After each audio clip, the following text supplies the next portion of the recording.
Good morning, everyone. Welcome to the 2018 National Arts Marketing Project Conference. On behalf of Americans for the Arts and our local host, the Seattle Office of Arts and Culture, welcome to the 2018 National Arts Marketing Project Conference. Please silence your cell phones, but don't turn them off, as our program is about to begin. Please welcome Tailfeather.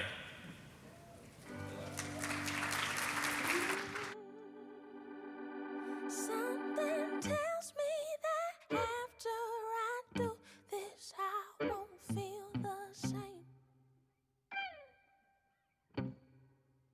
It ain't drugs, it ain't lush, but it feels like it's numbing my pain. I've been hurt for so long, I forgot how to love. Is that strange? Something tells me you know what I mean, and you feel the same. There ain't no quiet, but I hear the angels sing.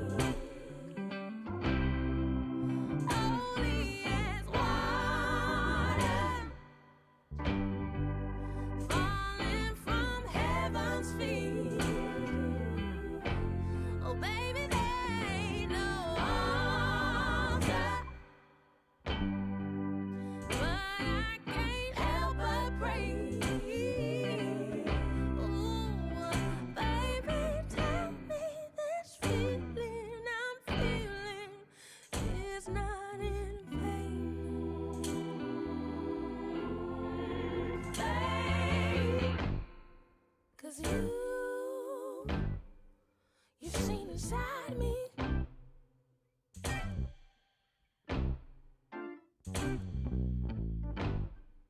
And you stayed beside me. Oh, I ain't easy to love, I won't vow, promise I'll change. But something tells me you know what I've been through, and you feel the same. And there ain't no quiet, but I hear the angels sing. Holy as water, falling from heaven's feet. Oh, baby, there ain't no altar, but I can't help but praise. Oh, baby, tell me this feeling I'm feeling is not in vain. Vain. Tell me ain't in vain, baby.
Give it up for Tailfeather.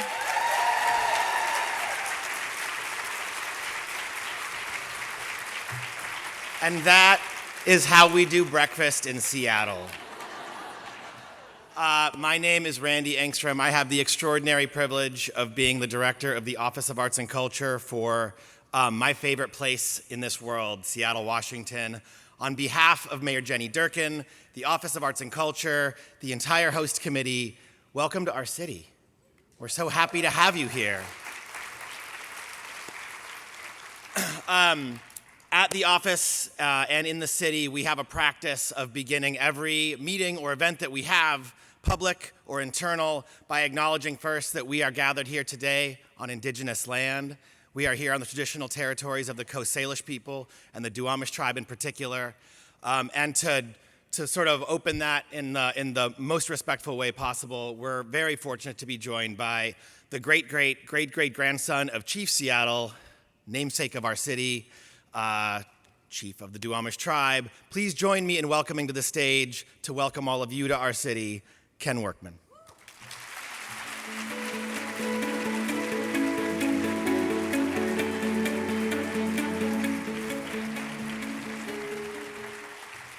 Thank you, Randy.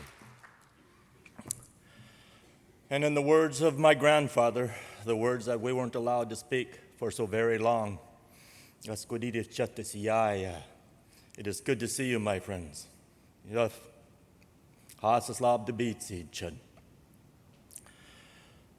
So we say thank you in as many ways as we can,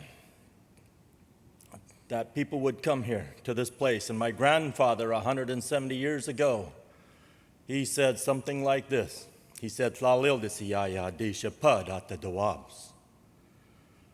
these words, they simply mean, bring your canoe ashore. You're welcome here. But today there are many, many, many people, and so we say it in a little bit different way. We say, which simply means, welcome everybody onto this land that is named after my grandfather, person that you know as Chief Seattle. I am Yayustub Zata Dawabs. I am Workman of the Duwamish tribe. And great-great-great-great-grandson of Chief Seattle. And so in these simple words, you now know who I am. You also know where you are. Duwabs, this name, it means the people of the inside. So we would be Elliott Bay, this lake to the east of us called Lake Washington today.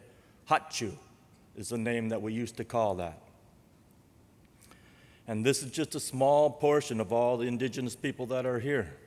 And so we express our thanks by simply saying thank you. And so we have many people that visit this land. We have the Tlingit tribe from Alaska, and they use this word gunulchish, and that is their word for thank you.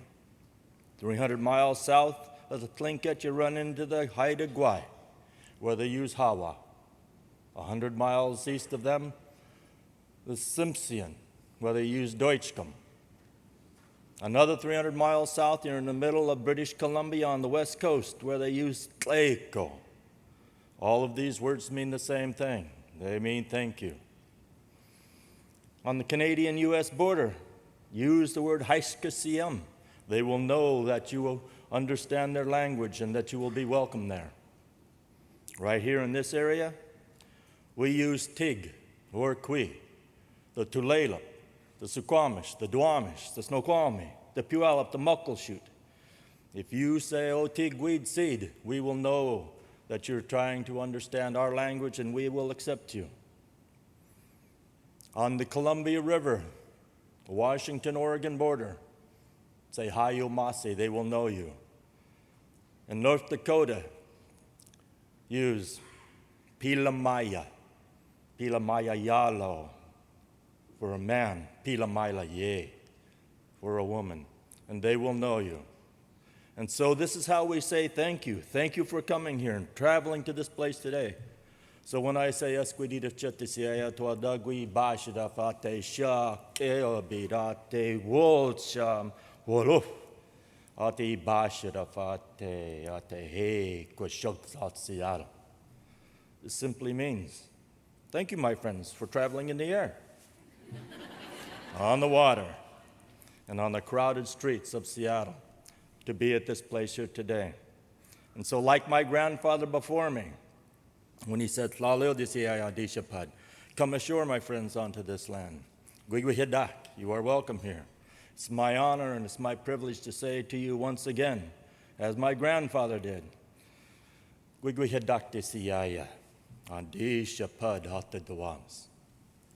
you.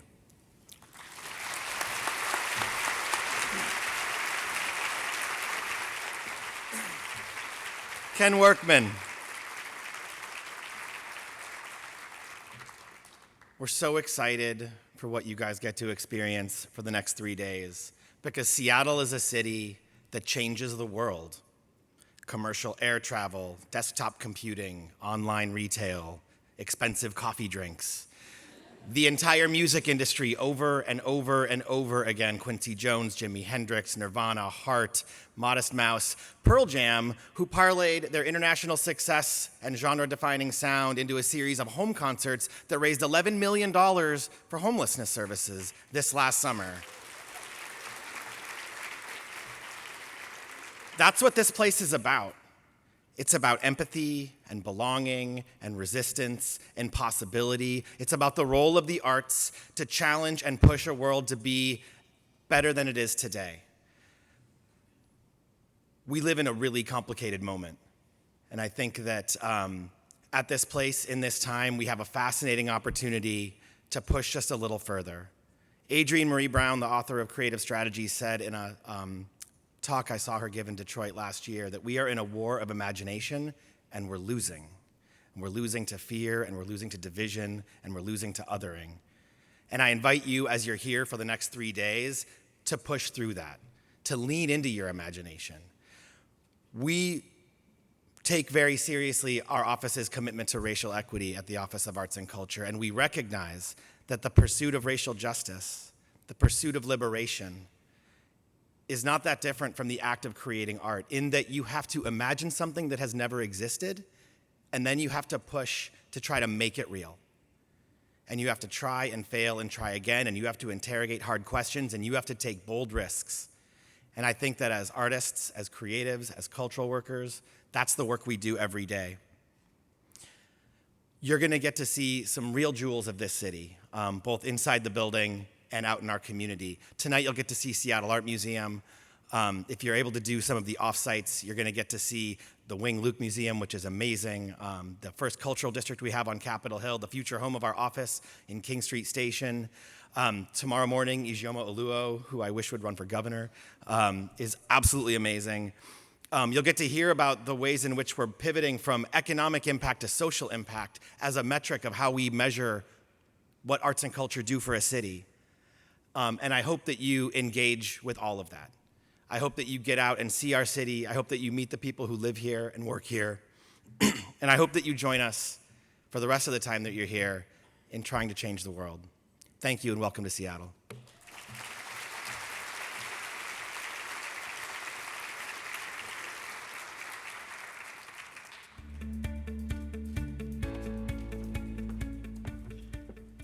Well, thank you, Ken.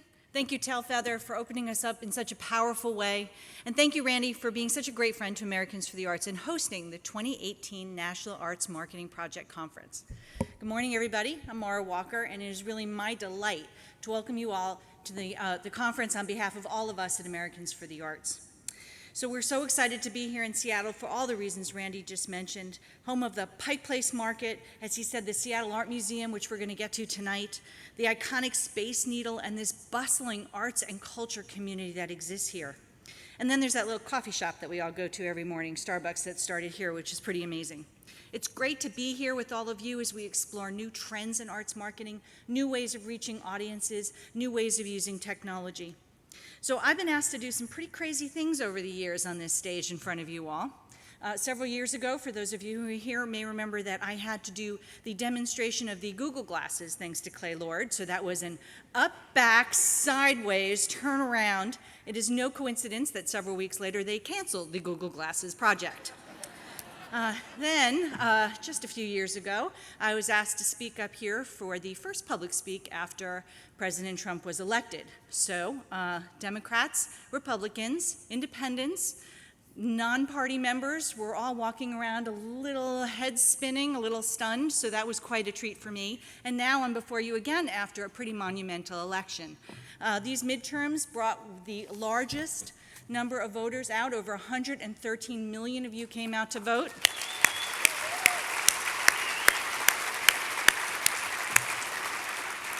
That is 49% of eligible voters went to the polls, which is pretty impressive, and as I said, the largest ever for midterms. Now, both parties got a chance to claim victory.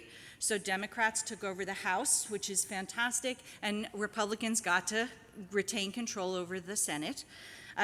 We had a record number of women, people of color, and LGBTQ candidates win their races.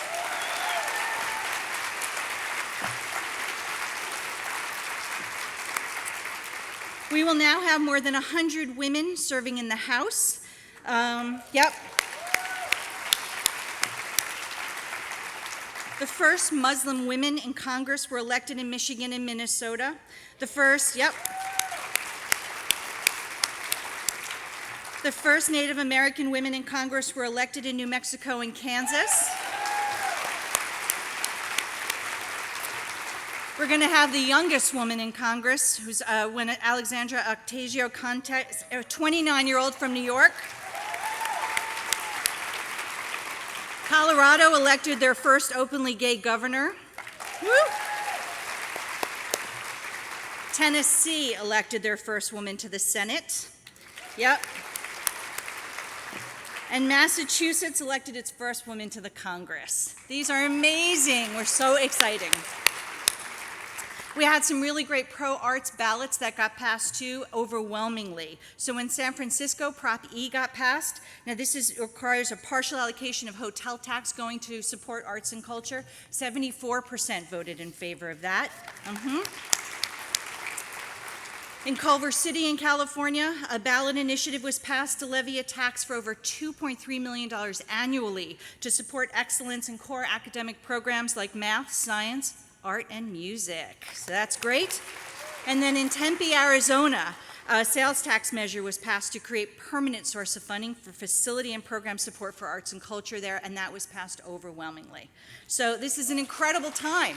It's really an incredible time. And this new group of lawmakers at the local, state, and federal level gives us a great opportunity as arts advocates to be out there promoting the value of arts and communities in our communities where we work, where we educate.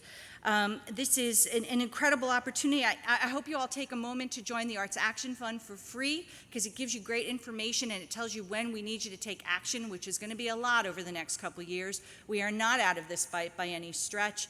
We fully anticipate that the administration will zero out funding for the federal cultural agencies again, and so the fight continues.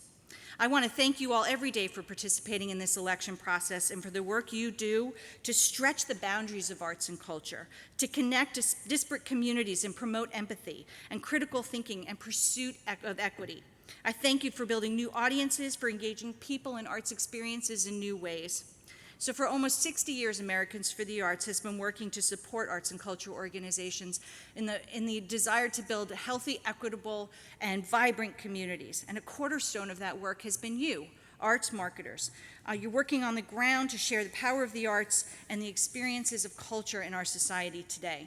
You are a critical component of the arts ecosystem. Over 60% of an arts organization's budget comes from the work you do, making the messages you deliver more important than ever.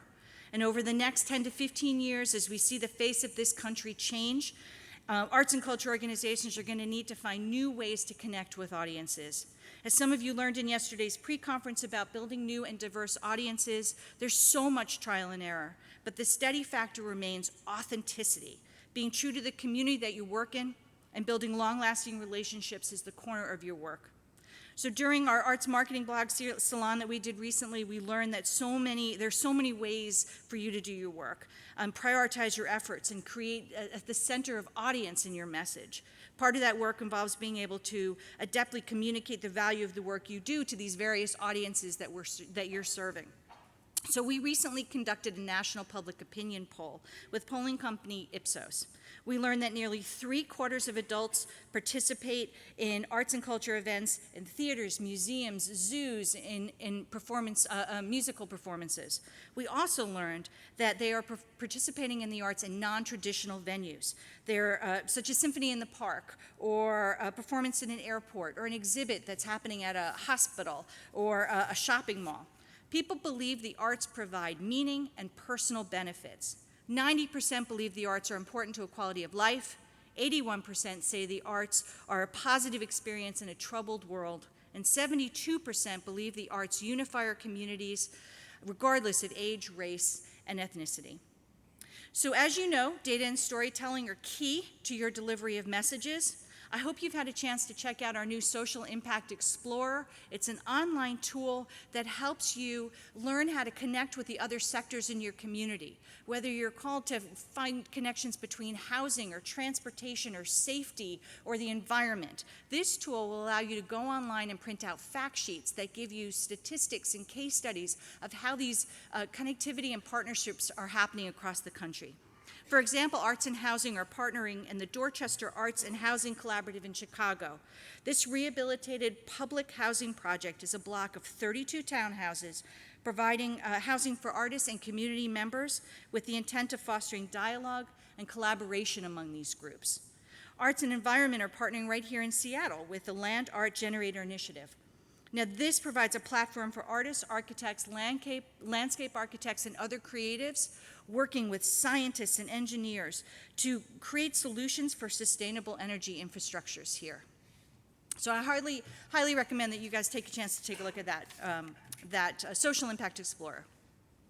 So your work is crucial. We at Americans for the Arts are so proud to support it, especially in times like this when everything around us is so divided and noisy, as Randy was talking about. Taking a moment to be together and experience Seattle can and will remind us of exactly how powerful the arts can be. So please join me in thanking the generous funders who made this conference possible. You see them listed here: the Wallace Foundation, the Andrew W. Mellon Foundation, Aetna, the City of Seattle Office of Arts and Culture, the Robert B. McMillan Foundation for Culture, and TRG Arts as well. So let's give them a round of applause. Thank you all so much. I also want to celebrate the following premium members of Americans for the Arts and the more than 7,000 members we have across the country working together to build better communities. You can see them listed up here. I know a number of you are here from Miami and Seattle and a number of these other places, so if you could just raise your hands, that would be great, and I want to thank you for the support you give to our work. It's great to have you here. And now it is my incredible pleasure and opportunity to introduce our opening keynote, the amazing CEO of Museum Hack, Tasia Duske. Now, Museum Hack is a renegade tour company that is spreading the good word. Museums are fucking awesome, and I never get to say that on stage, so let me just say it again. They're fucking awesome. Okay. Museum Hack provides interactive museum experiences that attract diverse audiences and foster new connections. They also work with museums around the world to increase visitor engagement. Tasia's experience is in scaling scrappy startups to become stable, profitable companies. At Museum Hack, which is a 100% bootstrapped and fully remote organization, this work includes overseeing revenue that has more than doubled over the last few years, and staff have grown from 30 to 65. Tasia is from Seattle. She has a Master of Science in Clinical Psychology from Eastern Washington University. She lives in New York now and is a fierce advocate for bringing joy, passion, creativity, and integrity to her work and your work. You can find a link to Museum Hack's website in the conference app. I hope you've all downloaded the app. The instructions on how to do that are in your printed program. And you can do great things, set your own schedule, post photos, and really connect with one another on that app, so please do that. And without further ado, please join me in welcoming our 2018 opening keynote, Tasia Duske. Thank you so much. Oh, we're going in. Oh, I love it. I appreciate it. Thank you. Awesome. Good morning. My name is Tasia. I'm the CEO of Museum Hack. All right, so when you think about the word hack, what instantly comes to mind? And just shout it out. Shortcuts? Okay. What else? Disruption. Innovation, okay, I like it, good, a positive one. Okay, we got shortcuts, we got disruption. I had one person recently yell out, they said, Ocean's 8, you guys do that. It's like, no, we do not steal things from a museum. So our definition of hack is to learn a system so well that you can rearrange and manipulate the parts to create something new. And that is exactly what we do at Museum Hack. We believe that museums are effing awesome. Okay, I can say fucking too, right? Yeah? Okay, museums are fucking awesome, and we're on a mission to reimagine the museum experience for people who think they don't like museums by providing renegade museum tours. So we got started 5 years ago. Here's our founder, Nick Gray. So he was a self-proclaimed museum hater. Ugh, I know, right? So he thought that museums were boring, they were stuffy, they were only places to visit when your grandparents were in town and they forced you to go. Until one day, he was invited on a hot date to the Metropolitan Museum of Art. Who's been to the Met before? Oh yeah, lots! All right, so the Met is one of my favorite places, especially at night. Okay, people don't bring their kids to the Metropolitan Museum of Art in the evening. So not many people around. It's low key, the lights are down low, you can have a glass of wine. It's very romantic. So this girl took Nick around, showing him her favorite things. It was very intimate and a personal tour. And at the end of the night, he fell in love with the museum. Right? So things did not quite work out with the girl, but he became obsessed with museums. So he'd go every weekend to bring his iPad and research some of the hidden stories behind the artwork. He also found that not many of his friends cared to join him or were regularly going to the museum. And he wanted to change this. So he started leading his own friends tours around the museum. This mainly consisted of things that Nick loved, things that he wanted to steal, and things that he'd just thought were super cool, no information about them. He had a business background, not an art history, so it was really based around entertainment. So he ran his own friends tours for a while, and then one of his friends invited a hipster blogger onto his tour. He wrote an article, and then the next day, Nick had about 200 emails in his inbox of people wanting to visit the museum with him. The power of exposure. Okay, so where we are now, that was 5 years ago. Today, we have over 55 team members and about 10 contractors that work with us. Okay, we have 6 cities that we've launched in: DC, San Francisco, LA, Chicago, Philly. We bring in over 21,000 guests to the museum every year. Half of those are first-time museum visitors. We've consulted with over 40 cultural institutions, 50 institutions this year. And then going into 2017, we grossed over $2.7 million, and we gave $250,000 back directly to the museums. And in 2018, I'm super excited about this, we became an Inc. 5000 company. So one of the fastest growing companies, privately owned in the US, and out of that entire list, we are named #1 for the most innovative. So I'm really proud of our team. Yeah, thank you. Perfect. So that is how we've grown. Okay, so what exactly are we and what have we grown into? So we're a third-party provider, which means we don't work specifically with the museum. We do have some specific agreements. So SF MoMA, as well as the De Young, we're the only third-party tour groups that they let in, whereas the Met, they'll pretty much let anyone come in and lead tours as long as you sign up through the group services. We are also a pre-purchase experience. So this means we're not standing outside the museum trying to poach people that are already there. We really rely on our marketing to get people into the space that would not ordinarily be coming there. That's very important. So we have our public tickets. We also have private tours. We also have bachelorette parties. If you want a classy bachelorette party, you come to the museum with us. We also do customized team building experiences. So this is a huge part of our business. So imagine you are the Westin, all right, and you just had to go through the Marriott Starwood transition and merger, and you need something to re-energize your team. You can come with us, and we will plan stories specifically linked and customized to your team values to get your team re-energized and excited. We've also done a lot of museum consulting.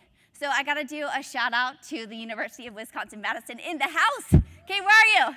Yeah, awesome. Okay, University of Wisconsin-Madison is doing some freaking awesome things. They've designed a creative campus tour to increase enrollment in the arts. And I was lucky enough to go out and help consult with them to come up with some new ideas of bringing in more people and being engaging. So let's hear for them. Freaking awesome.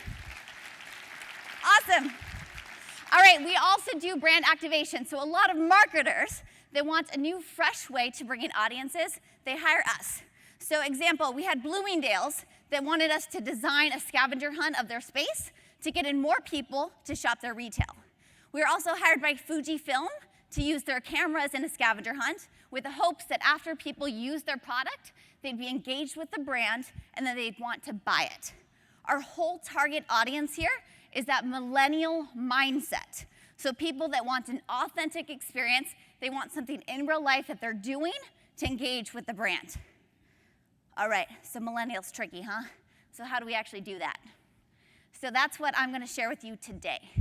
You get 5 things that Museum Hack believes in to engage millennial mindsets.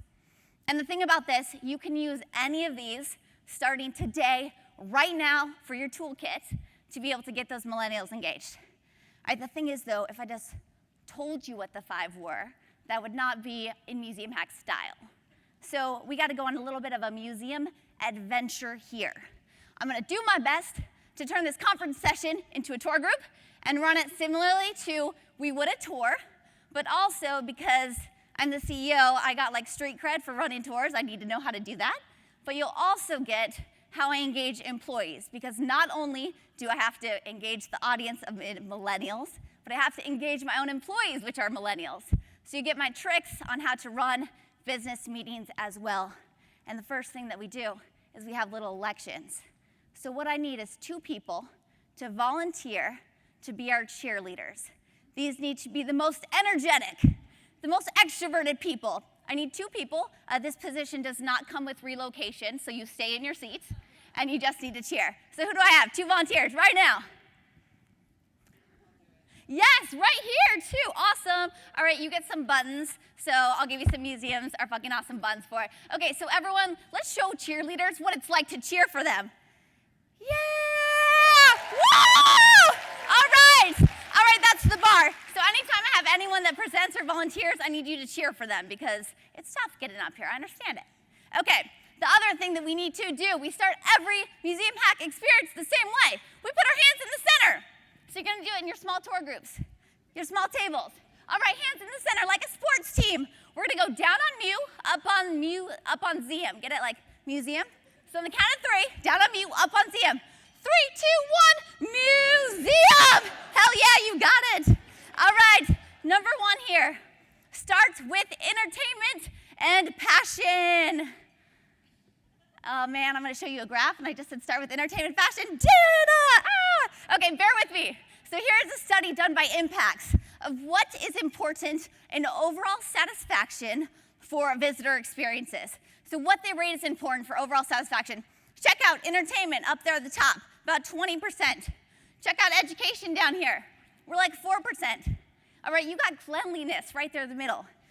People care more about their bathrooms being clean than they do about the educational experience and overall satisfaction. Okay, so now think about the primary purpose of your institutions. Think of the primary purpose for museums. They approach a lot of saying we are here to educate, which is important, and they start with their tactics to engage audiences with education. Museum Hack has flipped that around. We start with entertainment first. That is our number 1 goal for any Museum Hack experience, it's entertainment. Of course, we want people to learn stuff along the way, but first we start with entertainment, and then we get their buy-in so they leave knowing facts. And that all starts with our tour guides. Our people are truly our products. So it takes about 3 months to become a Museum Hack tour guide. We joke when we say our hire rate is like smaller than Amazon or Google, so like, you know, it's tough to get into Museum Hack. But our tour guides are really our lifeblood of it. So this is Kevin. He's over here. He is part-time tour guide, full-time stand-up comic. So he brings all that energy into his tours. Next, we have Kelly over here. Kelly has her PhD in theoretical physics. She also owns a ukulele, and she makes songs about math and science. So she is super cool. The best part about it is Kevin and Kelly's tours are very different. So all of our tour guides research their own pieces. We call them tour pieces compared to objects. And they develop their own stories that they share. We truly believe that when you're passionate about something, that energy comes off and it's contagious. So we want our tour guides to be speaking about the things that they love. It all starts with passion-based. So here are 3 products that have come out of Museum Hack as passion-based products. Anyone into RuPaul's Drag Race? Yeah! All right, so this is Wanda Screw. She is our drag queen in Chicago. So we have a drag tour at the Art Institute of Chicago. Peter, right next to him, is one of our amazing staff members that had the idea for this tour and put it into action. So they're actually learning how to rock like a drag queen right there. All right, feminists. Where are my feminists in the house? Yeah. All right, we have a Badass Bitches tour where everyone gets these sunglasses and you throw shade at the patriarchy anytime a woman artist is not represented the way they should. Yes, thank you. And then our third passion-based project, performance reviews. Who likes performance reviews? All right, not many people, I'm the only one. All right, so here's my story of how I got involved with Museum Hack. I was not a museum lover. I remember growing up in Seattle and visiting some museums here, but it wasn't really my jam. Right? I was really into positive psychology. I love the aspect of how to get people and teams from average to extraordinary. So I got my master's at Eastern. Go Eagles, yeah. All right, and I was studying to be a marriage and family therapist because I love relationships.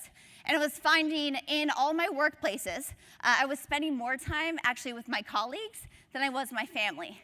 Anyone heard that joke about like work wife, work husband? Yeah, right, you spend a lot of time with your colleagues. So I decided I wanted to shift my focus, instead of marriage and family therapy, to be like an organizational therapist and provide the skills and tools to teams to grow to be extraordinary. So that was my main focus. I worked with Marriott for a couple years. If you guys don't know, my Marriott love is like coming out. I worked with Marriott, and then I got a phone call one day when I was living in New York City from a friend that said, hey, I don't know if you're looking for another job, but there's this company, Museum Hack, that's pretty cool, and they're hiring right now, and I think you'd like it. So I was like, all right, I've been in New York for a year. I've never been to any museums here. I should probably go check out a museum, and I drug myself there. That day has changed my life. That tour was an entryway to exploring museums, which I thought were boring before. Since then, I knew it was something magical, something special, and I wanted to be a part of it. So I joined. It's been 2.5 years that I've been with Museum Hack. I've completely, changed my idea about museums. I can now tell you the difference between Monet and Manet. Never would have been able to do that before. And I've designed all the systems within our company to make us a sustainable, long-lasting business, such as performance reviews, onboarding, what we can do for training our staff members, and design a management structure that supports our team. I trained all of our managers from the inside out, and since then, that has really helped us grow so we can impact and reach more people with that message that museums are fucking awesome. Did I convince any of you that performance reviews are cool? Okay, well, maybe I'll change it over to a story and see if I can win you back. All right, so second thing here that Museum Hack believes in, the power of storytelling. So we are wired to hear stories. So like I said, I can throw it down like one of our tour guides. I'm gonna share with you one of our stories from a museum. This is one that I've created and developed. So in addition to hacking our content, we like to tell you the odd things about it that people find most interesting that are a little bit hard to find. We also like to hack space. So that means move around the museum in a different way that people don't ordinarily do. So what I'm gonna have us pretend to do is imagine we're in one corner of the museum, and I'm gonna show you an object that's around the corner. I wanna prep you for it, right? Because this object has been deemed to be dangerous. All right, so think about that, okay? We're gonna go around the corner, so prepare yourselves. Hold back any gasps if you need to. All right, here we go. We're going around the corner, which AK just means me changing the slide. Danger. Wait, what?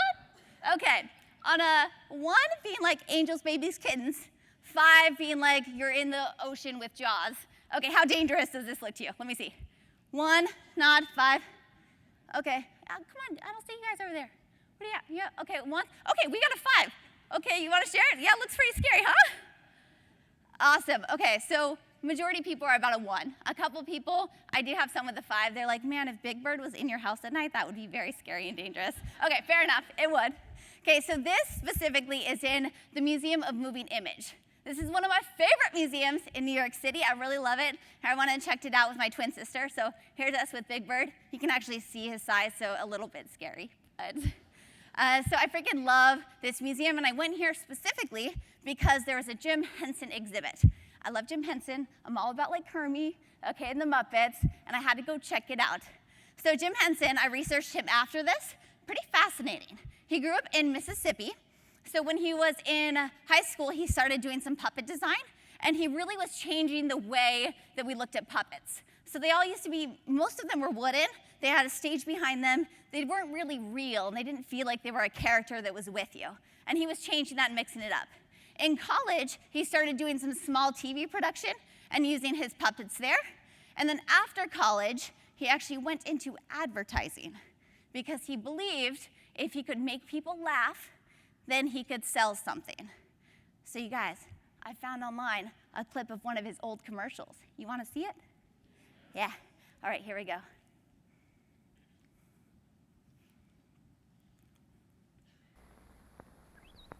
Why are we climbing this tree? For Red Diamond coffee. I don't want any. Oops. It's autumn and the nuts are beginning to fall. All right, one more. Red Diamond makes good coffee. Oop. Better coffee? Oh, Red Diamond makes the best coffee. Congratulations. Oh my gosh. You want a cup of this coffee? All right, that's good. We got those. Thank you. All right, so I was super surprised to see that. Okay, I was like, that's not necessarily what I expected from Jim Henson's commercials before. I expected it to be like happy, cheery, whatnot for advertising with puppets. It was not. I was completely surprised by that. So the thing is, I often think, and there's a lot of confusion around Jim Henson's background, and also we think Muppets, we think Jim Henson, then we think Sesame Street. Jim Henson equals Sesame Street, which isn't exactly the case. So the people that created Sesame Street, it was around the same time that Jim Henson was working in advertising. All right, let me pull up this slide now. Perfect. So these are actually the two creators of Sesame Street, Joan here and Lloyd. So Joan very much believed that, one, TV was super addictive, right? We know that now. It can be super addictive. She also believed that it had the power to do good. She wanted to do something with TV, specifically with kids. All right, she also said, man, kids have super short attention spans. Anywhere in here with kids know that, like, if you're saying something that they don't like, they'll just walk away from you. They don't even care, they'll just leave. So she wanted to come up with a way to entertain kids first and keep them engaged before she tried to teach them something. And she was like, you know who's really good at doing that? Advertisers that have to have a short message, keep people entertained really quickly. So she was introduced to Jim Henson through this guy, John Stone. John Stone was kind of like a catalyst in there to help out and bridge the pieces together. John created a lot of the characters. So Cookie Monster, he helped develop. So this was huge at the time. Sesame Street was the first ever TV production that actually had a curriculum linked with it and wanted to do positive change for changing kids' behavior. So Cookie Monster, for example, Cookie Monster was designed so he'd teach kids self-control when it came to their eating behaviors.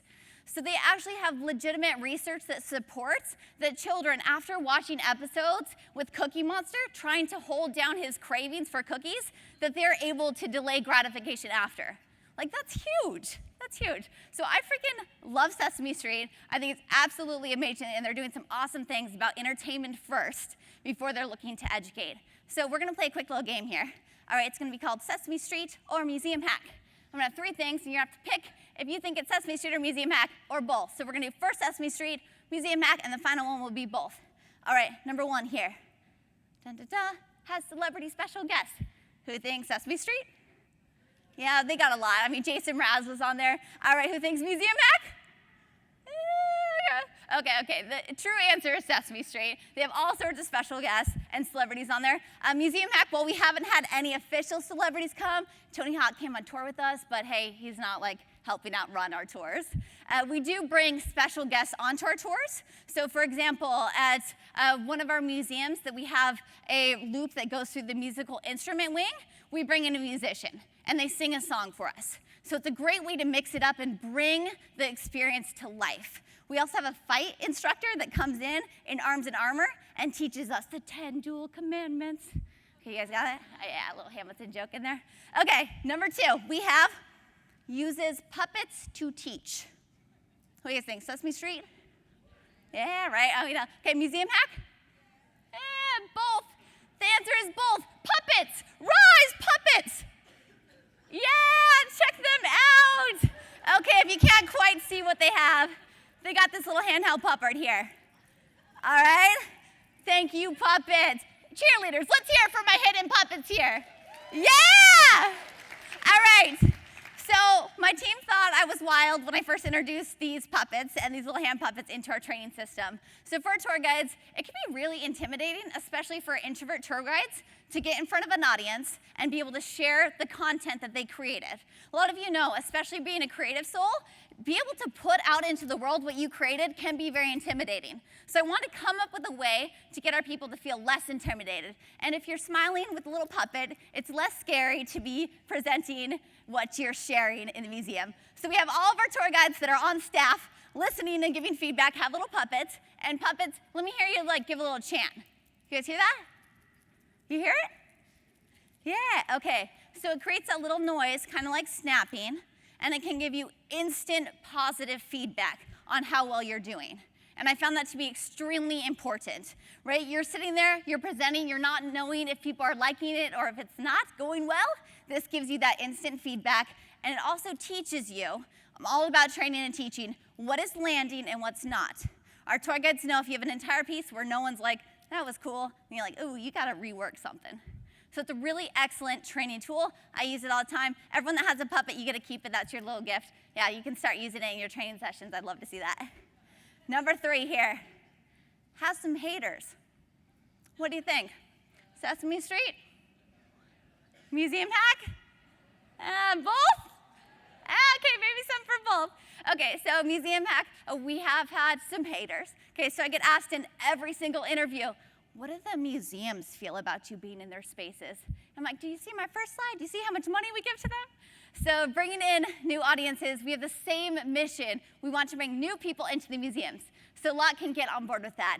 The thing is, Museum Hack has never been banned anywhere. Sesame Street has. Okay, so Sesame Street, when it was first created, they tried to roll it out to the BBC. BBC put a ban on it. They said for 3 things.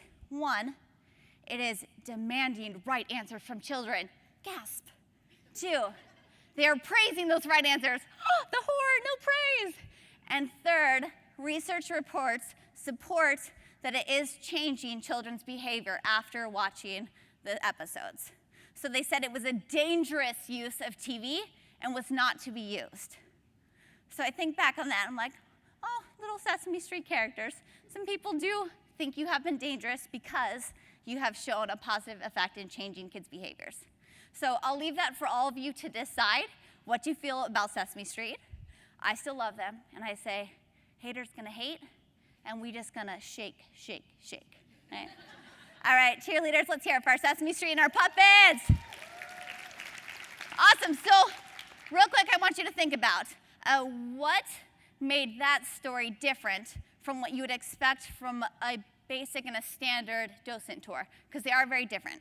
I'm gonna give you about 1 minute to talk in your tables. When you hear my harmonica of silence come back on, that means bring it back up top. All right, so about 1 minute, talk what stood out to you of how that story was different from a standard docent tour. Go for it. Talk amongst your groups.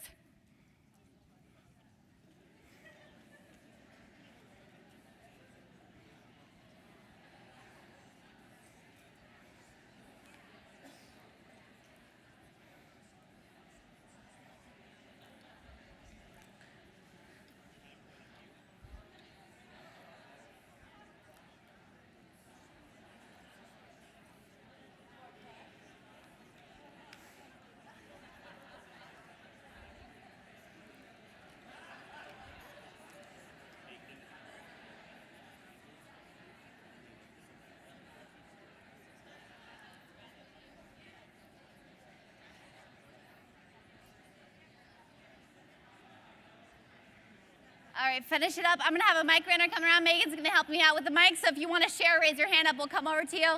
People that share get Museum Hack buttons. Yeah. All right, who wants to share something that came up to them? Raise your hand, we'll bring a mic over to you. We got one up here, yeah. All right, first one volunteering. Yeah, cheerleaders, woo, got it. All right, what do you got? And actually, I'm gonna ask you, since this is marketing, please state your name, your institution, get that exposure, yes. Great. I'm Danielle Seiler from Omaha, Nebraska for Omaha Performing Arts. Woo! Yeah, love it.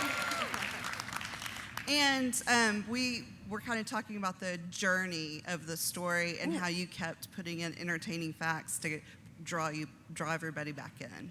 Yeah, solid, absolutely, the structure of it and the journey. Love it. All right, we got one over there back here. Maura Harris with the Georgia O'Keeffe Museum in Santa Fe, New Mexico. Yes, oh my gosh, love that museum. Docents tend to talk at you as opposed to the more engaging story and finding the personal aspects of it. Also, leading with danger is really good. Yeah, it almost sounds like we had Kate Downey come and work with your museum. You like know the hints. Yeah, we consulted with them also. It's wonderful. All right, we got one more. Someone over here, since that's where the mic's there. Anybody? Okay. Cool. I'm coming. You're on the edge. So. You can do it, Megan. Yeah. Yeah. Woo. I'm Lauren Bayer from Living Computers Museum and Labs here in Seattle. And one of the things that I noticed is at our museum, we really focus specifically on the collection and how we can highlight different stories and threads through the collection. And you kind of used a kind of adjacent comparison to kind of draw these threads back and forth. So it wasn't exactly the story about the collection. It was more a story people are familiar with and then connecting that back to the objects. Yeah, absolutely awesome. Thank you so much for sharing. Let's hear it for them. Woo! All right, so I'm going to give you a quick little tidbit here because we don't have too much time. So I'm going to share with you some things about Museum Hack, the stories that I think stand out for making them different. So we've given thousands and thousands of tours. We found specifically there are things about stories that people remember and things that we did that always landed. So we've created our 5 elements of a hack. So that's our structure specifically for storytelling. So it takes you through that journey and keeps you engaged throughout a lot of it. Other thing about that passion, definitely, that story that I told is probably very different from a story someone else would tell about the exact same object. I love training, I love teaching, I love psychology, so those are all the things that I wanted to share and present. I actually use stories a whole lot just within our team to push whatever message I want as a takeaway. That one, I really wanted you to know a taste of what Museum Hack is like, but also what our training's like. So you learned a lot about the object. You also learned a lot about Museum Hack. And the other thing being there about the social experience. It is not a unilateral delivery of information. It was really a conversation between all of us. There's a lot of engagement components I put in there to ask you what you were feeling, what you were thinking. So we're going to go into that next. Let's see. All right. Okay, we're going through those again. Boom, boom, boom. Real quick. You got them. All right. So number 3, that leads me into the components during that story is the third thing that Museum Hack really believes in and pushes to engage those audiences, or create a social experience. Okay, so we like to keep our tour groups pretty small. So we like about 8 to 10 as our happy face. And so I like to joke about that now. I'm like, all right, so front row sitters, you know, it'd be very weird if you just like got up and left. I'd notice it if you pull out your cell phone. Back row out there, you can kind of do whatever you want. I can't really see it, can't really check. So that's what we think about when you're designing the tour group. We like to keep it like a cuddle, like a huddle, so a cuddle, okay, coming in, and keep everyone close, where it can be a social experience. Everyone has the opportunity to talk. Everyone has the opportunity to share. You can see if someone next to you was putting up a 5 when you were putting up a 1, and just notice any differences or similarities. So we really like to keep it small. Okay, with that also, we give agency through activities and check-ins. So as you noted, there were multiple times where I was like, what do you think? What do you feel? And we do that even deeper on tours because we want to know what people think about the art and give them an active participation in it. So we're going to play a game here to give you a sense about what that it's like on tour. Okay, so I've added some people earlier to help me out. I've recruited you, so come on up. All right, volunteers, come on up. Cheerleaders, let's hear it for them. We're gonna play a game? Yeah. All right, we're gonna play a game called Tableau Vivant. So this used to be in the old days where you didn't have cameras and iPhones and you couldn't take pictures of the artwork and put them up on Twitter. You had to act them out with your friends to be able to show what you saw. So I've showed this awesome group of people a photo, and they're gonna act it out right now.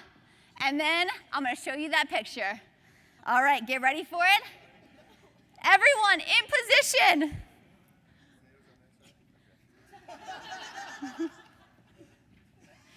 All right, almost there? Yes. And, woo! All right, how are they doing? Yeah. All right, stay there real quick. I'm gonna need someone to take a picture. If anyone's here can take a picture for me. Stay in position, tornadoes, yeah. Hell yeah, you got it. All right, thank you all so much. Even being on the ground, that was a tough roll. Y'all nailed it. Yeah, let's hear it for them again. Woo! Okay, I love that game. So we play that in a lot of our tours, and the best part about it for you marketers, we take a picture of that experience. We take a picture of it, and we have this awesome little Instax printer that all of our tour guides have, and I can take the picture on my phone and I can print out these little photos. So then we can give those to our guests at the end of tour. They're like, oh, a gift for me? They get super excited about it. You know how many people take pictures of those and put it up on Twitter or Instagram? So many. We turn our guests into our best marketers. The more that they hear it from their friends about how awesome it is, the more persuasive that can be. So we really push to have our guests be our own best marketers. Okay, we're gonna play one more game here. So I'm gonna introduce you to my Met crush. This guy's pretty handsome, right? He's my favorite piece in the Met. All right, he's got long hair, he's got a little bit of stubble. So from like the 1800s, that was very surprising that they had stubble. So what I want you to do is turn to the person next to you, and you have 30 seconds to come up with why you think he's making that face. All right, so you have 30 seconds. Come up with why you think he's making that face. You'll hear my harmonica when you need to bring it back. Go for it.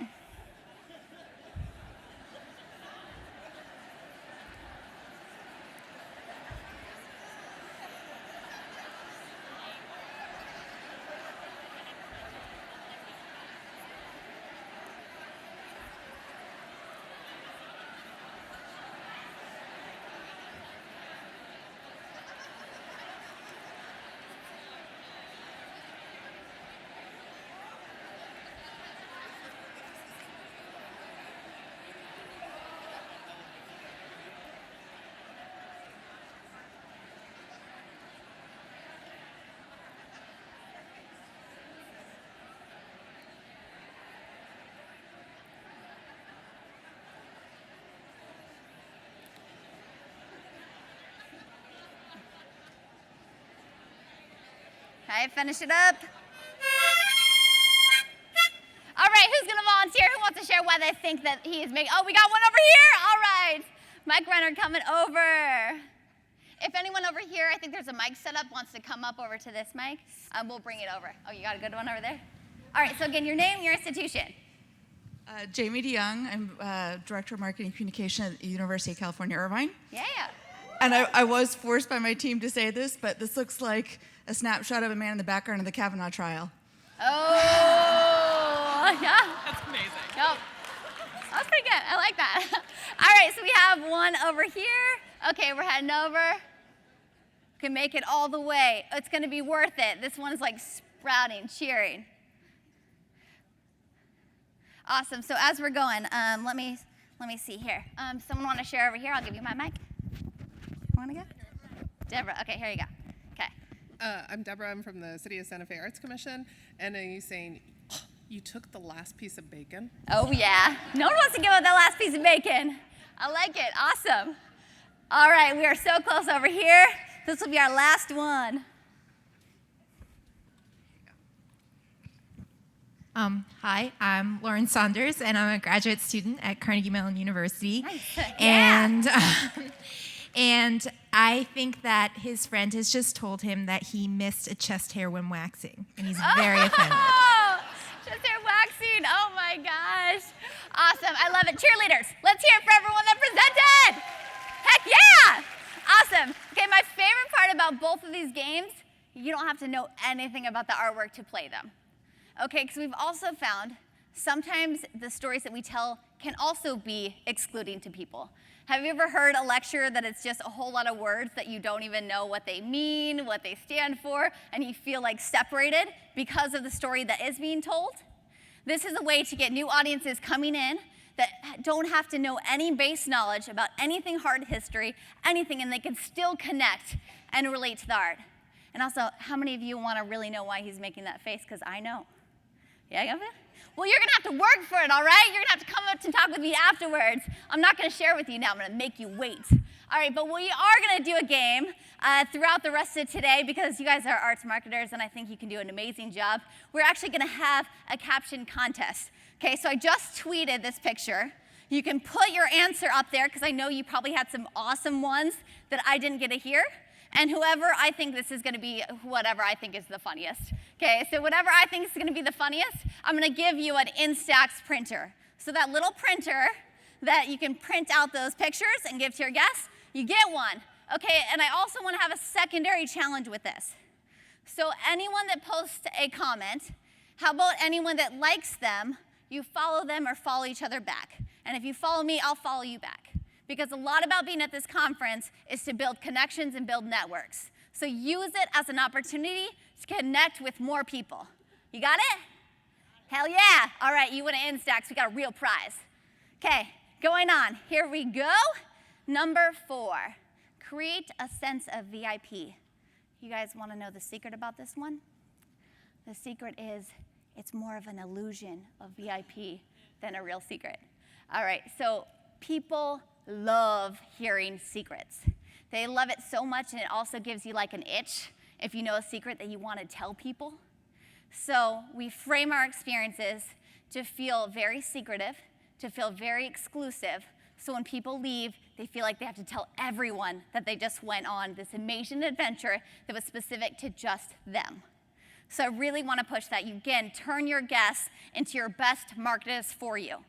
We majorly just work off of word of mouth. So that's how the most people find out about us, word of mouth. We actually spend almost $0 on marketing because our word of mouth has been so strong, people just share it for us. So you can do a lot to create that sense of VIP. The information that I shared with you about Jim Henson, it seemed like something that you were just getting. Like, a lot of people don't know about his background in advertising. The thing is, anyone can find that if they research it. A lot of that information, a lot of stuff we share on tour is common knowledge. You just have to dig for it, and it's all about framing. All right, so how VIP does this look? Pretty VIP, right? All right, let's break this down. Those are stanchions, and that's a red carpet. You know what else has carpets and stanchions? Airport security lines, all right? Like, it's all the meaning you assign to it. And this is the power for you as marketers and also the people that are leading the experiences. You can frame it in whatever way you like to make it feel really powerful.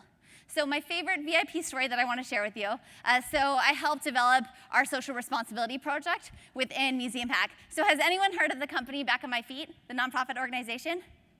Okay, we got a couple in here. So Back on My Feet is super, super cool. I like to think of them as like the renegade group in the nonprofit world. So they're looking to revolutionize the way we see homelessness and the way we address it. So they offer a running-based program where anyone that is a member that's applying for either funding or sponsorship, you have to wake up super early in the morning, like at 5:30 a.m., and go on community runs.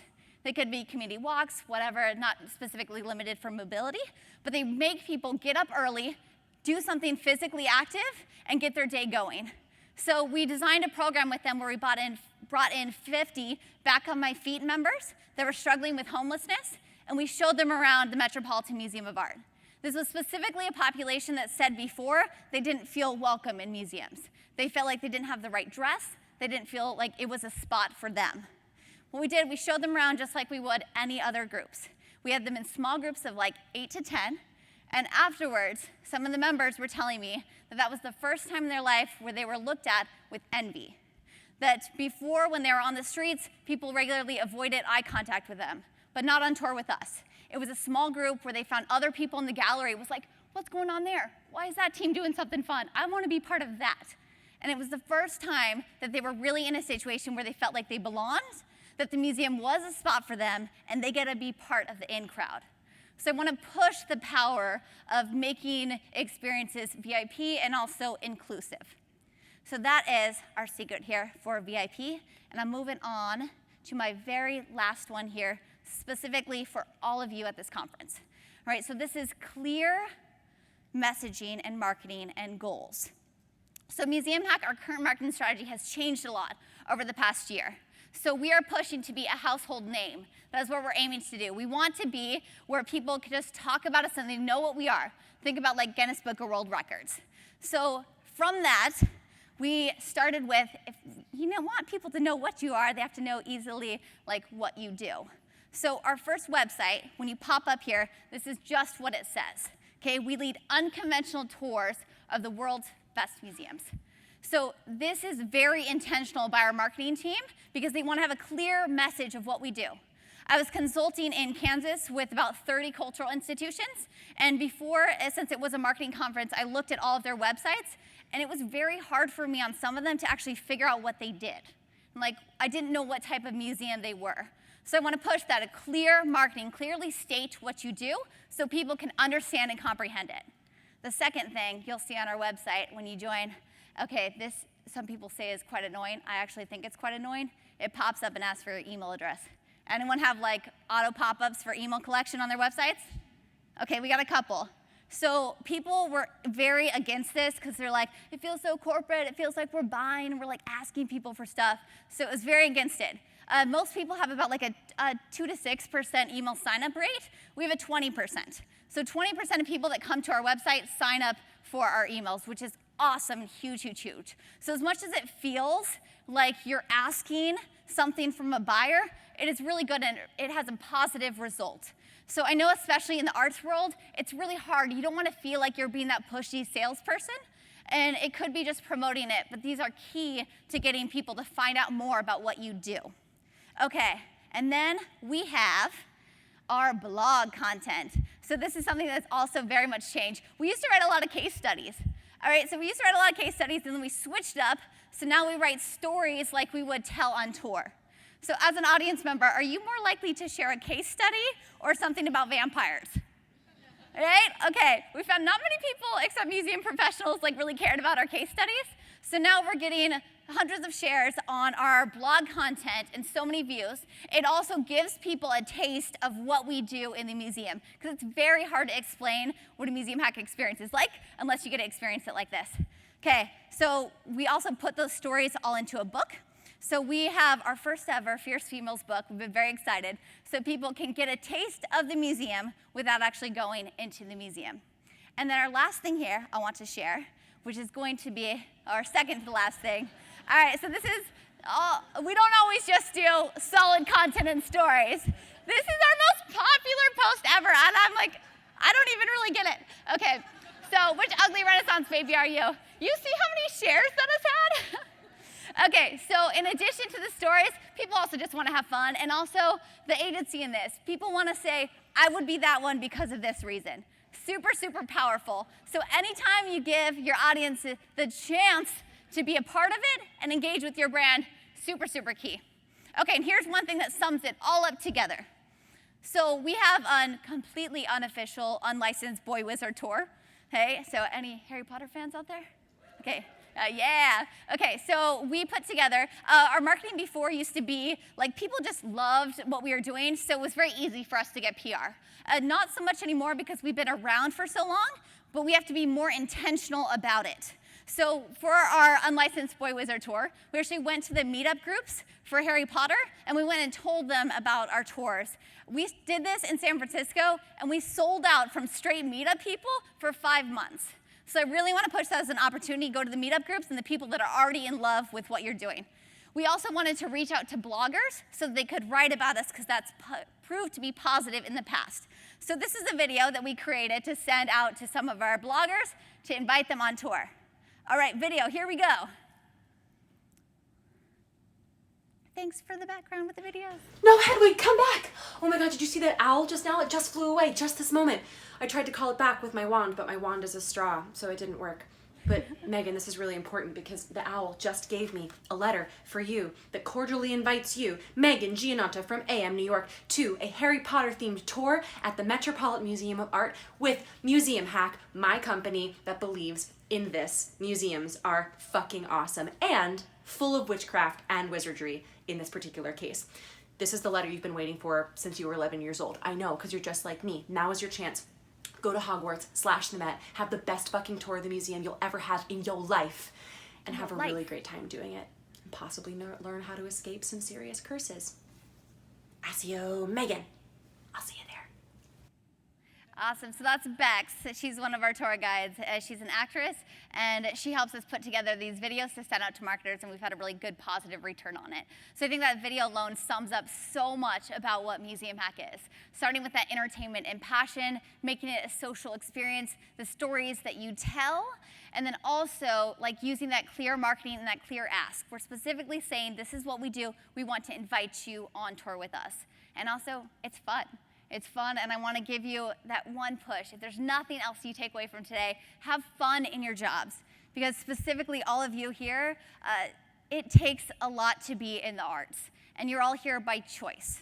All of you choose to be in your positions. Right? It's not like Wall Street, where people are here because they want the money. You're all here because you make a specific choice to be part of your organizations and give back to your communities. And I'm really, really excited about that. So again, my name is Tasia.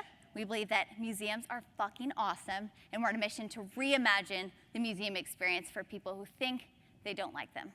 Cheerleaders, one last time, can I have it for you? Yeah! All right.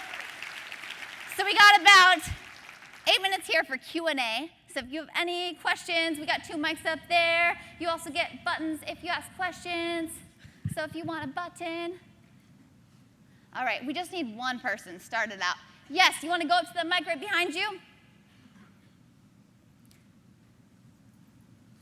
Hi, I'm Caitlin. I'm with Crosstown Arts. We're a contemporary arts center in Memphis, Tennessee. Awesome. And I was curious. I love the storytelling angle, and I see how powerful that is. We're in the middle of redoing a lot of our collateral, and I want to be able to tell those really special, social, fun facts, but I can't have rambling copy. And I'm an English major, and I'm just like blah, blah, blah, blah, blah, and it's words, words, words. I was wondering if you had any thoughts or tips on how to tell that story without writing a novel. Absolutely. That's a great question. I think a lot of us struggle with it. I also talk a whole lot, so I'll just like share everything that I know. Okay, so I'll teach you one game that we play for all of our tour guides. It's called story shortening. Okay, so you tell your story, you time it. So if it took you 15 minutes to share everything that you wanted to share, all right, now you're gonna cut that time in half. You tell it exactly again. Now cut it in half. Cut in half, cut in half, cut in half. And you'll find when you get down to about a minute, those are the key things that people remember and that, hey, even you remember when you're trying to find the best facts to put it in. So I love that one. One thing that we also do is we'll tell a story to our friends, and afterwards say, write down everything you remembered about that story. There's a lot that they don't remember that just didn't engage them, that they didn't care about. So you use that as a filter to nix anything that's not relevant. And the other part, I love when you leave a piece and people are like, wait, but tell me more. And they ask you questions.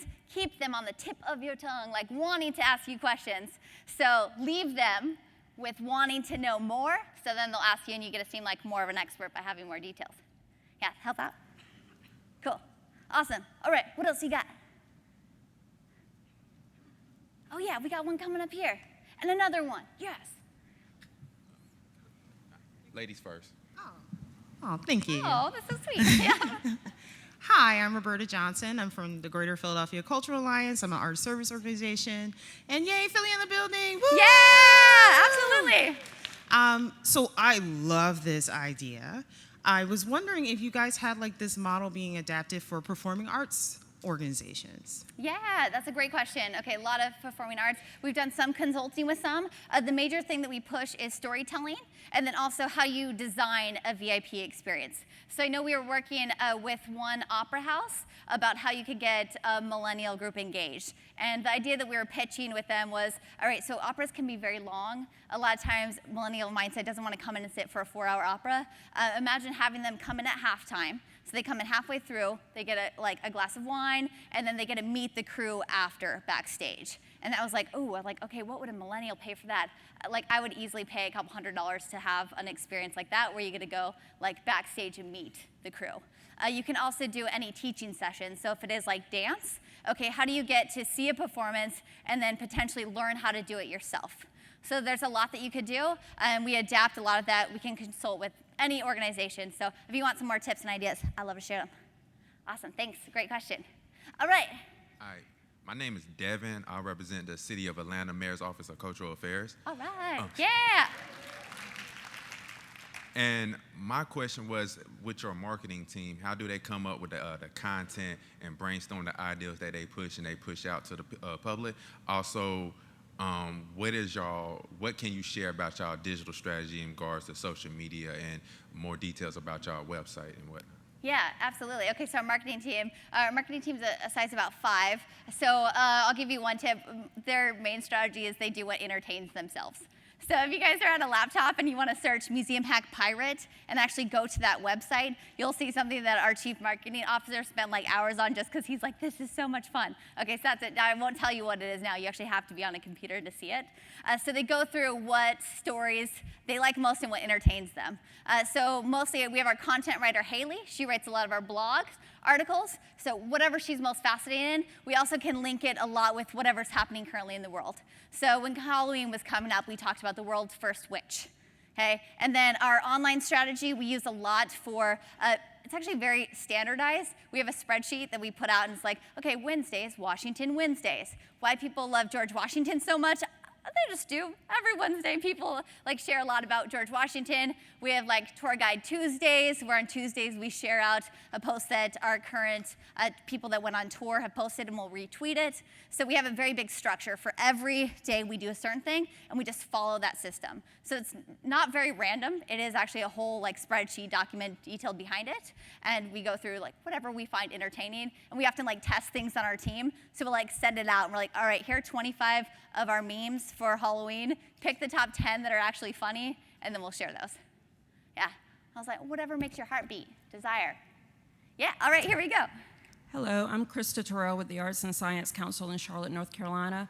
I'm curious about how are you targeting people of color that it relates to hosting a tour, but also I'm interested in the makeup of people that are on the tour that are people of color. Yeah, absolutely. We get that question a lot. So I'd say we really try to make it inclusive to anyone that is coming on tour with us. And then we're also really looking to recruit some of our staff members that have diverse backgrounds that can speak specifically about the artwork and have it being a really personal touch to it.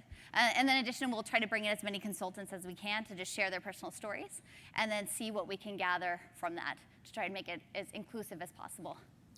Yeah, great question. Yeah, and that's something we've been trying to put some more power behind because we understand the importance of it. Thank you. I have a follow-up question to that. Yeah. So according to your website, you guys are charging like 4 to 5 times as much as admission prices that museums do. So inclusivity and equity, I can't believe you guys are standing here saying that you care about those things, and yet you're charging $100, $150 a person for tours when museums are struggling to figure out how to create an equitable space for all people. Yeah, that's a really, really great question. I'm so glad that you brought it up because we're not a free product, and we're not. It's not cheap. We are very much a premium product, and it's very expensive. Right, and you're doing that on the backs of museums. We're actually creating the product. Yeah, so we do bring in a whole lot of new visitors that wouldn't ordinarily be going there. So, for example, for our corporate team building tours, they're debating if they should go bowling or if they should go into a museum.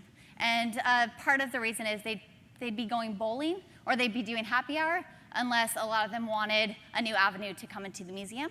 And then we find and we get them engaged in the passion. And then a lot of some of our corporate groups have go on to be corporate sponsors. So our whole aim is to get the people that aren't ordinarily going to be there, to bring them in, get them just as excited, and then from there, hopefully become museum members to be able to share back to their communities. Yeah, but I agree with you. I think there are some outstanding programs that do offer, say, like free admissions. And there are some days at Art Institute of Chicago where they have free admission on Thursdays. And we try to offer some beta tours, which are about $8, where we can do some free promos. However, we do acknowledge that we're a premium product, and there are some other organizations that are doing a much better job at us to bringing in audiences that don't have a cost link with it. Fortunately, we are for-profits. We do operate like that. Yeah, thanks for bringing that up. I think that's a very good question. It opens up a good conversation. Yeah, all right, what do we got here? Hi, my name is Bridget Russell, and I'm from the Columbus Museum in Columbus, Georgia. Columbus, Georgia. Is Columbus, Ohio here? Because they get us confused all the time. Hey, Columbus, Ohio. We're Columbus, Georgia. We're the Columbus Museum. Yeah. Okay, well, just Good want to to know. clear Thank that up. But it's good to see y'all. And my question is about the docents. I know because you guys do kind of the third-party tours, you can be crazy and all these different themes, and that's awesome. But a lot of our docents are a little older. Yeah. They're volunteering. They have the time to come during the day to do these tours. So how would you suggest kind of training them without being offensive? Some of them have been docents, and we are very appreciative of that. They've been docents for years and years and years. So what would you suggest? Yeah, I love it. And docent programs are phenomenal. So I would also like to push out that we're not trying to replace the docents. We do very much believe that we're the wild card that gets to come in and do whatever. And the docent tours are incredible for the people that want the lecture and want to learn a little bit more compared to the entertainment side. The biggest thing I push for it is start with passion. So what can you do to pull out why your docents are in the roles that they are? Why do they love sharing the material that they do with their guests? And how can you get them to come alive and activate with that? It doesn't necessarily rely on people being super charismatic or silly and wild, because we have consulted with some very serious organizations where they're like, that's not gonna fly, and that's not the brand that we wanna push, is fun and humor. That's not it. So we really push the personal, make it personal aspect of our storytelling. Why are you here? What do you wanna do about it? And also, how do you feel about it? And to open up those as conversations. So using your docents to either ask questions or share from their own personal experience why they feel something about a piece of artwork or why they're even in their positions. Absolutely. Yeah, good question as well. Thank you. All right, here we go. And this will be our last question, unless anyone has a fire-urging bird to be our second last one. Hi, my name is Alec Williams. I'm an MFA Arts Administration student at Texas Tech University. I'm extremely passionate about creating active audience participation in performance events. Awesome. Have you seen any unique interactive performing experiences that creates active engagement with the audiences? Ooh, yeah, that's a really great question. And I imagine there might be some people here that have probably seen something awesome that they want to share and promote. So I really want to encourage anyone that has had something in a performance space to share out. So the best that I've seen in performance spaces are just, I'd say, even potentially before or after the experience to come and talk with the participants. So it's really cool if you have someone going around pre-show. Of course, you have to acknowledge what their responsibilities are pre-show to be able to talk and give some tidbits. And then you're like, okay, that person told me about this, and this was their favorite part during the show. You're going to keep an eye out for it. So as much as you can share and spread anything ahead can also be really powerful. I also want to open it up to anyone that is a performing arts center here that might have some really cool ideas for some tricks, so we can use our hive mind. Thank you. Thanks. Awesome. All right, we are going to end this thing the same exact way we started, which is by putting all hands in the center. Put them in, wiggle the fingers. All right, we're going down on mu, up on zium. Inner intensity of 1,000 burning suns. Outer voice doesn't have to be too loud. We've already been pretty loud. We don't want to blow any eardrums. All right, 3, 2, 1, museum. Awesome, thank you so much for having me. Cheerleaders appreciate it.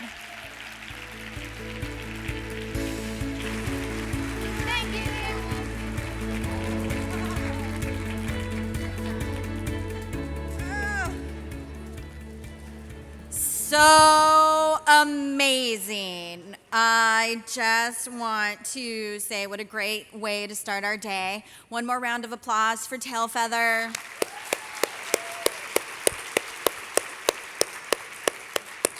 For Ken Workman.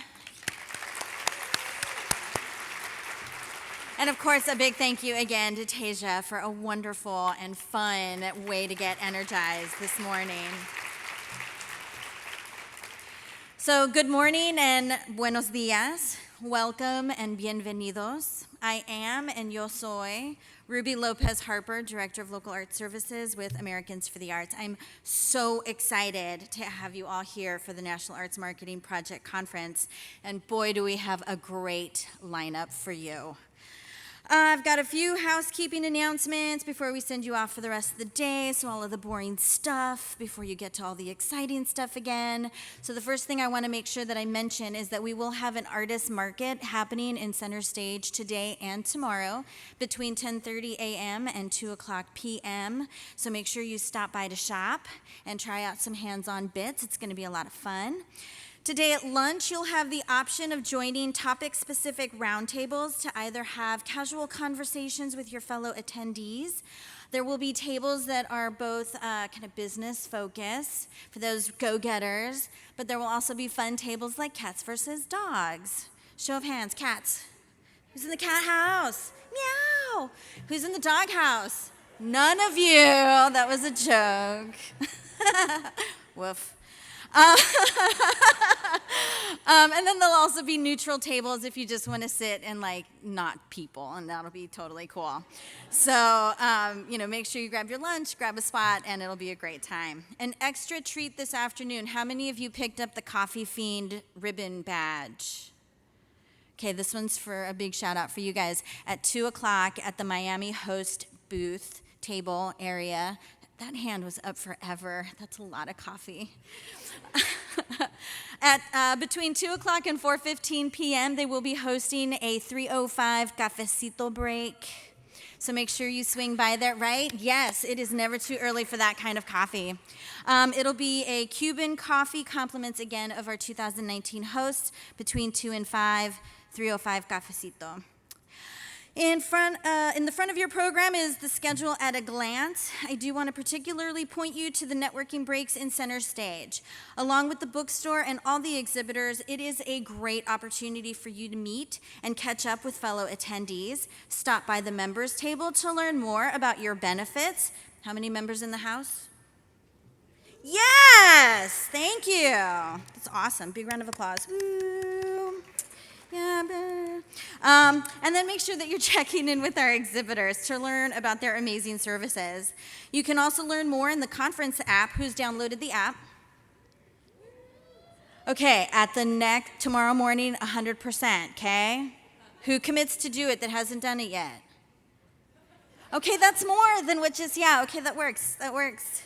But you'll also find information about the sessions. You can select your schedule. You can get more information about the panelists and the speakers.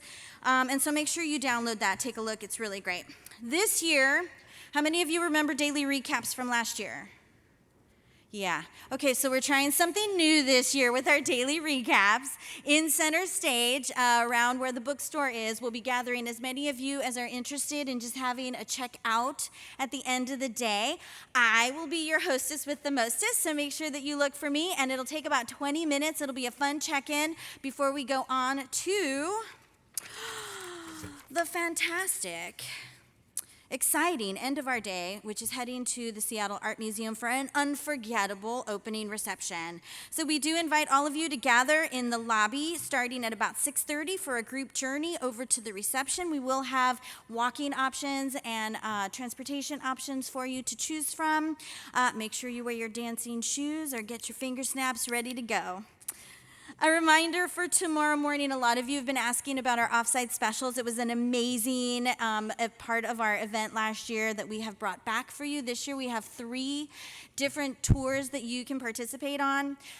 We are going to do sign-ups tomorrow morning, right, Sunday morning, 8:15. It'll be to the... If you're looking at the member table, it's going to be to the right of the member table. At 8:15 start, we're going to ask you to grab a ticket. No guests, sadly, very limited space, and no multiples, so you can take a ticket for you. If you have friends that want to join you, make sure that they get in line with you. And again, don't forget that's at 8:15. Tickets are going to go fast. We're super excited. More details in the app and in your program. So, with that all being said, thank you all again for joining us. Thank you again to our wonderful speakers and performer this morning, and have a great day.